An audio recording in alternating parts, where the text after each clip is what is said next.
Hello ladies and gentlemen, enjoy today's episode of Genesis of Lands. Watch, listen and learn, and don't forget to click the subscribe button and comment below on what you feel about today's video. Thank you very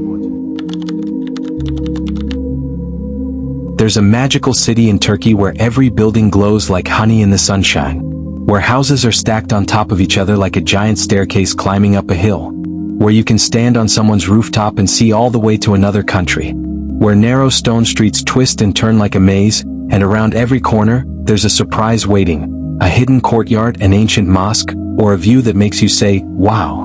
This is Mardin, the city of golden stone, perched high on a hillside in southeastern Turkey, looking out over a huge, flat land called Mesopotamia, a place where people from many different religions and cultures have lived together for thousands of years, where the buildings themselves seem to be made from sunshine. But here's the coolest part. Mardin isn't just pretty, it's alive. Real families still live in those golden houses. Kids still play in those twisty streets. Shopkeepers still sell colorful scarves and spices in the old market. And every evening when the sun sets, the whole city glows orange and gold like a city in a fairy tale. So how did a city get built on the side of a steep hill? And why does everything look like it's made of gold? Let me tell you about Mesopotamia first. That's a big word that means the land between two rivers. It's the flat plains that stretch out below Mardin. Thousands and thousands of years ago, this was where some of the world's very first cities were built. Places with names like Babylon and Ur. This is where people first learned to write, to farm big fields, and to build cities with laws and schools. Mesopotamia was so important that everyone wanted to control it. Kings, emperors, warriors, traders. For thousands of years, different groups of people marched across those plains, trying to be the boss of this special land. And guess what?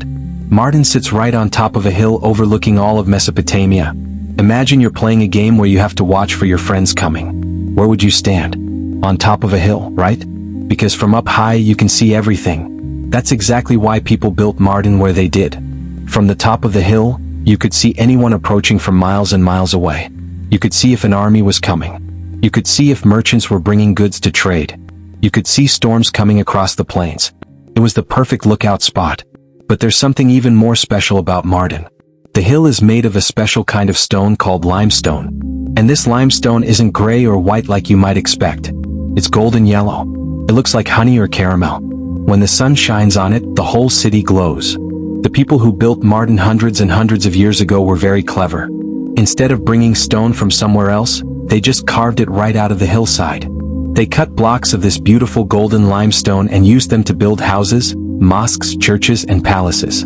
Over time, more and more people came to Mardin. Different groups, different religions, different languages. There were Assyrians, some of the oldest people in this region. There were Arabs, Kurds, Armenians, Turks, Syriacs, Persians, all living on the same hillside. And you know what? Instead of everyone having their own separate neighborhoods, they all mixed together. A mosque might be next door to a church. An Arab family might live upstairs from a Kurdish family. Everyone shared the same narrow streets, the same golden stones, the same amazing views. This mixing of cultures is what makes Mardin so special. In the market, you might hear people speaking 5 different languages. You can see churches that are 1,500 years old standing next to mosques that are 800 years old. You can taste food that combines recipes from all these different cultures. Now let me tell you about the houses in Mardin. They're not like regular houses you might be used to. These houses are built into the hillside, stacked on top of each other. The roof of one house is the floor or courtyard of the house above it. Imagine living in a house where you can walk out your door, climb up some steps, and suddenly you're on your neighbor's roof. In Mardin, people actually do this. The rooftops are like extra rooms. Families sit on their roofs in the evening to catch the cool breeze. They drink tea up there. They chat with neighbors. They watch the sunset over Mesopotamia. The houses are designed to stay cool in summer. Remember, this part of Turkey gets really hot, sometimes over 100 degrees Fahrenheit. So the builders made the walls thick, like 3 feet thick. Those thick golden stone walls keep the heat outside and the coolness inside. It's like living inside a golden cave that stays nice and comfortable even when it's boiling hot outside. Many houses also have beautiful courtyards in the middle. That's a private outdoor space in the center of the house with no roof. Often there's a fountain or a small pool of water. Plants grow there. It's a peaceful, cool spot where families can relax away from the busy streets. One of the most famous buildings in Mardin is called the Zinkarai Madrasa.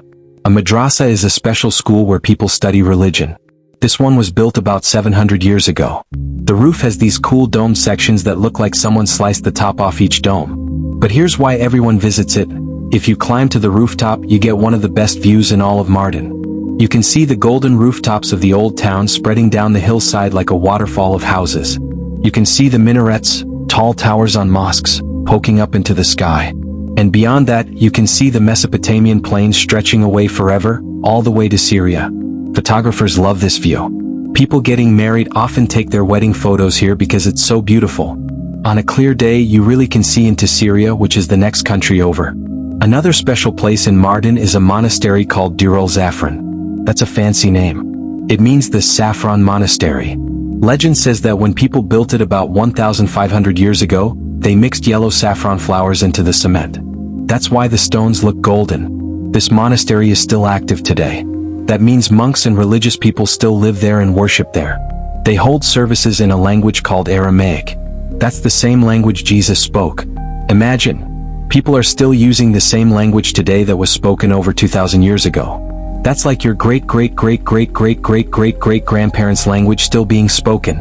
Now let me tell you about exploring Mardin streets. It's like walking through a maze made of gold. The streets are narrow, sometimes so narrow that two people have to squeeze past each other. They're made of smooth stones that have been worn down by thousands of feet walking on them for hundreds of years. The streets twist and turn and go up and down. You might climb a staircase that takes you to a little square with a fountain. Or you might walk through an arched passageway and suddenly come out at a viewpoint where you can see for miles. Every turn is a surprise. Along these streets are little shops selling all kinds of things. Beautiful scarves and blankets woven with colorful patterns. Amber jewelry. Amber is a golden-colored stone that's actually made from ancient tree sap that turned hard over millions of years. Spices that smell amazing. Silver jewelry with intricate designs. There are also cozy little cafes where people sit on cushions, sip tea and play backgammon, a board game that's been popular in this region for thousands of years. Some cafes have rooftops where you can sit and watch the sun set over Mesopotamia while eating delicious Turkish food. Speaking of food, Mardin has some special dishes. There's something called kaburga dalmasai, that's stuffed ribs with rice and spices. There's mumbar, stuffed intestines. I know it sounds weird, but people say it's yummy. There are pastries filled with cheese or meat. And of course lots of kebabs, grilled meat on skewers. For dessert, people eat baklava, thin layers of pastry with nuts and honey that's super sweet. And they drink lots of tea. Turkish tea comes in small glass cups shaped like tulips. People in Mardin drink tea all day long while chatting with friends. At the top of the hill, way up high, there's a castle. Mardin Castle is very, very old, about 2,000 years old or maybe even older. For a long time, the army used it so regular people couldn't go inside. But even from below, you can see it sitting up there on the very top of the hill like a crown on the city's head. The castle reminds us that Mardin has seen a lot of history. Different empires controlled this city over the centuries. First the Romans, then the Byzantines, then the Arabs, then various Turkish kingdoms, then the Ottomans. Each group left their mark on Mardin. But through all these changes, one thing stayed the same: the golden stone. No matter who was in charge, the buildings were always made from that beautiful honey-colored limestone from the hillside. Today, Mardin is becoming more popular with visitors from around the world. People come to walk through the golden streets, to see the churches and mosques, to taste the food, to watch the sunset, to feel what it's like to step back in time. But Mardin isn't a museum. About 100,000 people still live here. Kids go to school. Parents go to work. Grandparents sit in doorways watching the world go by. Shopkeepers open their stores every morning. The call to prayer echoes from the mosques 5 times a day. Church bells ring. Life goes on just as it has for thousands of years. The old town of Mardin is so special that it's on a list to maybe become a UNESCO World Heritage Site. That's like getting a gold star that says, "This place is so important and so beautiful that the whole world should help protect it." One of the best times to visit Mardin is in spring, April, May, June, or fall, September, October. In summer it gets super hot, sometimes 110 degrees. In winter it can get cold and rainy. But in spring and fall the weather is perfect. Not too hot, not too cold. Just right for exploring those twisty streets and climbing to rooftop viewpoints. If you visit Mardin, there's something you'll notice right away. The people are incredibly friendly. Turkey is famous for hospitality, and in Mardin, People are especially welcoming. Shopkeepers might invite you in for tea even if you don't buy anything. They'll want to practice their English with you. They'll tell you stories about their city. They're proud of Mardin and excited to share it with visitors. At night, Mardin transforms into something magical. Lights turn on all over the hillside. The golden buildings glow even more. You can sit on a rooftop restaurant, looking out over the illuminated city, with the dark Mesopotamian plains stretching beyond, and stars twinkling overhead. It feels like you're sitting on top of the world. From an ancient lookout spot to a meeting place of cultures to a golden city that glows in the sunshine. Mardin is proof that when people from different backgrounds live together, sharing the same streets and the same stones, they create something beautiful. So here's a question for you. If you could build a city anywhere, where would you choose? Would you pick a hilltop where you could see everything? Or somewhere else? The people who built Mardin chose that hilltop. And for thousands of years, people have been grateful for that choice. Because from up there, you don't just see Mesopotamia. You see history. You see where civilization began. You see where humans first started building cities and writing down their stories. Mardin, the city of golden stone, where houses stack like stairs, where rooftops become living rooms, where 5 cultures share one hillside, where every building glows like honey in the sun, where ancient and modern live side by side. The next time you see pictures of beautiful places, remember Mardin. Remember that some of the most magical cities aren't just pretty, they're full of real people living real lives. They're places where history isn't locked behind glass in a museum. It's right there in the streets, in the stones, in the way sunlight hits a wall at just the right angle and makes it glow gold. That's the real magic of Mardin. It's not just a city on a hill. It's a golden treasure built by many hands over many centuries. A place where everyone, no matter their language or religion, helped create something beautiful together.